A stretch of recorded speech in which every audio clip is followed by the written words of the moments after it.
अब जो हमारे टॉपिक का नाम है ये है कि जो मोनोपोलिस्टिक कंपटीशन होता है उसमें एआर और एमआर कर्व कैसे बनते हैं और आखिर कैसे मोनोपोलिस्टिक का जो एआर और जो एमआर कर्व होता है ना वो क्या होता है। मोनोपोलिस्टिक का एकाधिकारिक का तो होता है फ्लैटर, ठीक है, इलास्टिक, और उसका जो होता है मोनोपोली का वो होता है स्टीपर, इन इलास्टिक। तो इसका क्या मतलब होता है ये हम ज़रा समझते हैं। देखिए हम यहाँ पे इसको दो पार्ट्स में डिवाइड कर लेते हैं, हम यहाँ पे दोनों का समझेंगे। एक मिनट रुको ज़रा। हाँ जी, देखिए हम यहाँ पे बनाते हैं मोनोपोलिस्टिक का, एकाधिकारिक का, एकाधिकारिक, और यहाँ पे हम बना रहे हैं एकाधिकार का। तो ध्यान से समझना है, ये बहुत ही ज़्यादा इम्पॉर्टेंट है, ठीक है। एआर और एमआर कर्व हमको समझना है, ठीक है। अगर हम बात करते हैं एकाधिकार की, एकाधिकार तो हम पढ़ के आ चुके हैं। तो एकाधिकार की अगर हम बात करते हैं तो एकाधिकार के अंदर जो एआर और एमआर कर्व होता है वो किस तरीके से बनता है। एकाधिकार के अंदर जो एआर और एमआर कर्व बनता है वो बनता है इस तरीके से। जैसे कि मान लीजिए ये हो गया आपका एआर कर्व और ये हो गया, एक मिनट रुकिए ज़रा, एआर कर्व और ये हो गया आपका, चलो इसी को यहाँ पे एमआर नाम दे देते हैं या इसको थोड़ा सा नीचे, ये हो गया एमआर कर्व, ठीक है। एकाधिकार में एआर और एमआर कर्व वैसे बनता है, नीचे की तरफ गिरता हुआ जाता है। अभी मैं जब एकाधिकारिक का बनाऊंगा तो आपको पता चलेगा क्या हम यहाँ क्या बात कर रहे हैं। इसका जो ये जो होता है ना ये कैसा होता है, ये जो है कम लोचदार होता है। क्या होता है, ये कम लोचदार होता है। यहाँ पे जो मांग की जो लोच रहती है ना वो ED < 1 रहती है, और इसको इस शेप को हम क्या कहते हैं, इस शेप को हम कहते हैं स्टीपर, ठीक है जी। अच्छा अब ज़रा इधर समझिए, इसका जो AR और MR कर्व होता है वो कैसा होता है। इसका जो AR जो MR कर्व होता है और जो AR कर्व होता है वही बेटा डिमांड कर्व होता है, ध्यान रखिएगा, और यही प्राइस होता है। पीछे हम पढ़ के आ चुके हैं मोनोपोली में AR वक्र ही डिमांड कर्व होता है और AR कर्व ही प्राइस होता है। अब देखिए अब हम बनाते हैं इसका क्या कहते हैं एकाधिकारिक वाले का। इसमें बनाना तो ऐसे ही है, इसका भी जो AR और जो MR कर्व होता है वो नीचे की तरफ ही गिरता हुआ जाएगा, नीचे की तरफ ही डाउनवर्ड होगा, ठीक है। लेकिन इसमें डिफरेंस क्या है, इसमें तो देखो ऐसे बना है। अब जो AR और MR कर्व बनेगा वो जो है बेटा थोड़ा क्या कहते हैं फ्लैटर बनेगा। लाइक फ्लैटर का मतलब कुछ, एक मिनट, फ्लैटर मीन्स इस तरीके से, ये हो गया AR कर्व और ये हो गया आपका MR कर्व। बना ऐसे ही है दोनों का, ये भी नीचे की तरफ गिर रहा है, ये भी नीचे की तरफ गिर रहा है। लेकिन ये जो है ना जो एकाधिकारिक का होता है ये जो है अधिक लोचदार होता है, ठीक है। अधिक लोचदार का मतलब यहाँ पर जो मांग की लोच होती है वो ED < 1 होती है, और ये जो है ना इसको, इस शेप को क्या कहते हैं, इस शेप को हम जो है फ्लैटर कहते हैं। ये फ्लैटर है और ये स्टीपर है, ये फ्लैटर ये स्टीपर। स्टीपर मीन्स ऐसे, फ्लैटर मीन्स ऐसे। तो अब यही AR कर्व है, यही डिमांड कर्व है और यही प्राइस होता है, ठीक है। अब वो आपसे क्वेश्चन पूछेगा कि भाई ऐसा क्यों होता है कि आखिर, ये मांग वक्र है बार बार कह रहा हूँ, वो आपको बोलेगा कि आखिर एकाधिकारिक का जो मांग वक्र होता है वो अधिक लोचदार क्यों होता है एकाधिकार से। एकाधिकार का कम लोचदार और एकाधिकारिक का अधिक लोचदार क्यों होता है, ऐसा क्या रीज़न है कि ऐसा हो रहा है, ये आपसे जो है वो क्वेश्चन पूछेगा। तो ज़रा ध्यान से समझेंगे। यहाँ पे हम लिखेंगे नोट। देखो एकाधिकार के अंदर मोनोपोली की अगर हम बात करें, हम आप पढ़ के आए हैं वस्तु का निकट स्थानापन्न नहीं होता, उपभोक्ता के पास कोई ऑप्शन ही नहीं है, ठीक है जी।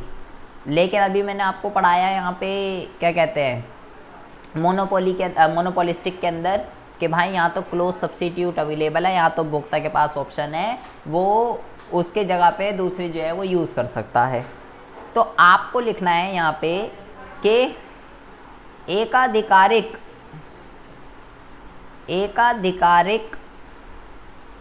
का AR MR या डिमांड कर्व कुछ भी कह लो, ठीक है। एकाधिकारिक का AR MR और डिमांड कर्व वक्र एकाधिकार की तुलना में एकाधिकार की तुलना में अधिक लोचदार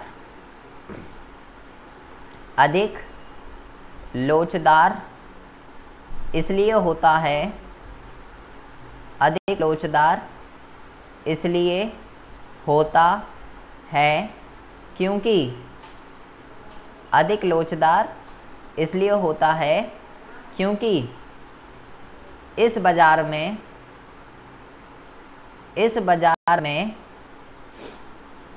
वस्तुओं का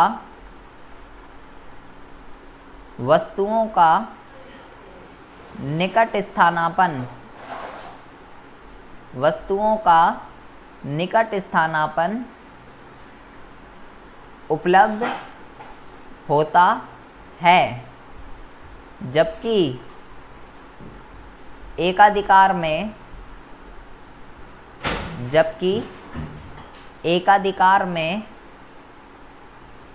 नहीं होता।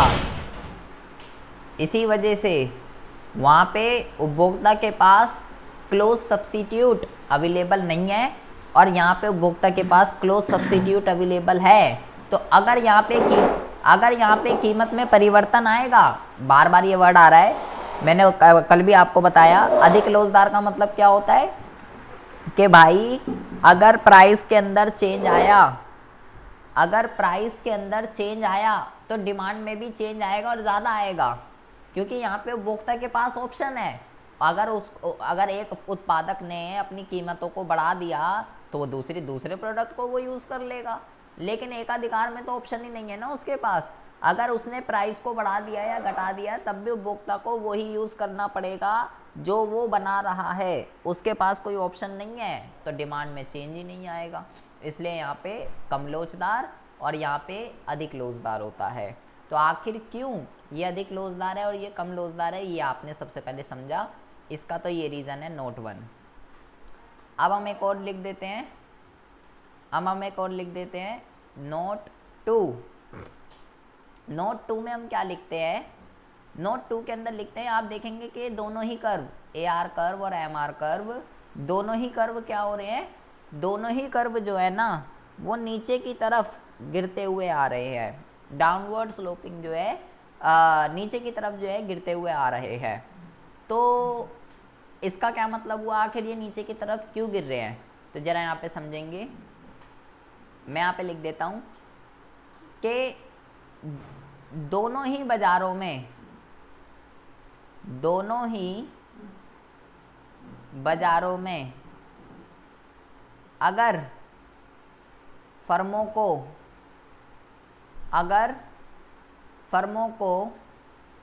अगर फर्मों को अपने उत्पाद की ज़्यादा मात्रा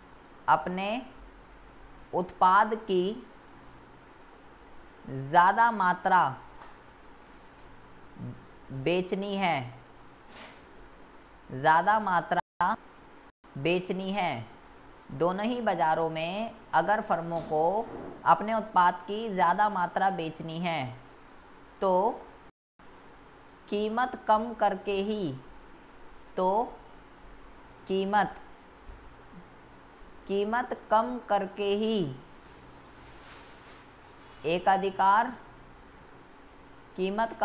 ही एकाधिकार व एकाधिकारिक एकाधिकार व एकाधिकारिक वाला अपनी वस्तु की अधिक मात्रा बेच सकता है। इसका क्या मतलब होता है, अब जरा आप ये समझिए। इसका मतलब ये है कि भाई दोनों ही बाज़ारों के अंदर जो उत्पादक है वो अपने प्रोडक्ट के प्राइस खुद डिसाइड करते हैं कि अपना उसका जो प्रोडक्ट है कितने रुपए पे बिकेगा। जो उनका मन करेगा वो ये प्राइस रखते हैं, चाहे वो एकाधिकार वाला हो, मतलब कीमत निर्धारण जो है वो खुद ही करते हैं। क्या बेचना है, कैसे बेचना है, खुद डिसाइड होगा। लेकिन खुद तो डिसाइड होगा, लेकिन मेरे भाई ऐसा नहीं है कि अब खुद डिसाइड होगा तो जो उनका मन करेगा वो करेंगे। अगर इन दोनों को, चाहे वो एकाधिकार वाला हो चाहे वो एकाधिकारिक वाला हो, दोनों ही बाज़ारों के अंदर अगर इन्हें अपने प्रोडक्ट को ज़्यादा सेल आउट करना है, ज़्यादा क्वांटिटी कस्टमरों को बेचनी है, तो मेरे भाई कीमत कम करके ही ये दोनों के दोनों प्रोड्यूसर अपने माल की ज़्यादा क्वांटिटी को सेल कर सकते हैं। जो ये लाइन यहाँ पे लिखी गई है कि कीमत कम करके ही एकाधिकार और एकाधिकारिक वाला अपने वस्तु की अधिक मात्रा बेच सकता है। इस लाइन को आप घोल के पी जाइए। और इसी वजह से ये जो दोनों कर्व हैं, AR कर्व और MR कर्व, दोनों में सेम सिचुएशन है, दोनों में प्राइस खुद डिसाइड होते हैं। और ऐसा नहीं अब जो मर्जी रख लेगा, अगर ज़्यादा बेचना है तो क्वांटिटी को कम करना पड़ेगा, और ज़्यादा बेचना है तो प्राइस को कम करना पड़ेगा, तो ही ज़्यादा क्वांटिटी सेल आउट कर सकती है, तो कीमत को घटाना ही पड़ेगा। इसलिए ये दोनों क्या आ रहे हैं, AR कर्व भी जो है बेटा वो प्राइस होता है, तो प्राइस घटते रहेंगे इस वजह से, और उसका इम्पैक्ट फिर MR पे पड़ेगा, TR पे पड़ेगा, क्योंकि TR का फॉर्मूला P/Q होता है और उसी से ही MR ड्राइव होता है। इसलिए ये दोनों कर्व नीचे डाउनवर्ड स्लोपिंग जो है आ रहे हैं। तो ये भी एक अच्छा कॉन्सेप्ट है कि एकाधिकार और एकाधिकारिक में AR MR कर्व कैसे बनते हैं, आखिर मोनोपोलिस्टिक का अधिक लोचदार क्यों होता है और एकाधिकार का कम लोचदार क्यों होता है, ये आ जाता है एग्ज़ाम में। तो ये जो है ध्यान रखिएगा। अच्छा जी क्या क्या क्या बताना है? कि दोनों में जो MR कर्व है वो अभी जो आप बता रहे थे, दोनों भाई देखिए, ये AR कर्व ये तो प्राइस है, ये नीचे की तरफ क्यों गिरता आ रहा है? क्योंकि ये नीचे की तरफ इसलिए गिरता हुआ आ रहा है क्योंकि मैंने बोला कि ये दोनों के दोनों जो उत्पादक हैं, अगर इन्हें अपने प्रोडक्ट को ज़्यादा सेल आउट करना है तो इन्हें अपने प्राइस को घटाना ही पड़ेगा। कीमत कम करके ही ये दोनों अपने प्रोडक्ट को ज़्यादा क्वांटिटी में सेल कर सकते हैं। तो इसलिए ये क्या है, प्राइस, ये नीचे की तरफ आ रहा है, मतलब प्राइस घट रहे हैं। ये भी नीचे की तरफ आ रहा है, इसका मतलब है प्राइस घट रहे हैं। और रही बात MR की, तो पहले TR निकलेगा। TR का फॉर्मूला होता है P/Q, तो P क्योंकि घट रहा है तो उसका इम्पैक्ट TR पे पड़ेगा, और TR से ही MR ड्राइव होता है, तो ये भी घटते हुए ही निकलेंगे सारे के सारे। इस वजह से ये MR कर्व भी नीचे की तरफ, MR पहले पॉजिटिव होगा, फिर 0 होगा, फिर नेगेटिव हो जाएगा, गिरता हुआ ही आएगा। इसलिए ये दोनों कर्व नीचे की तरफ गिर रहे हैं। ये मैंने यहाँ लिख दिया है कि अगर इन्हें अपने प्रोडक्ट की ज़्यादा क्वांटिटी सेल आउट करनी है तो ये अधिक मात्रा बेच सकता है। मैं यहाँ पे और लिख देता हूँ, लो, इसलिए AR व MR वक्र ऋणात्मक ढाल के होते हैं, ऋणात्मक ढाल वाले होते हैं। ये मैंने यहाँ पे लिख दिया है, ठीक है।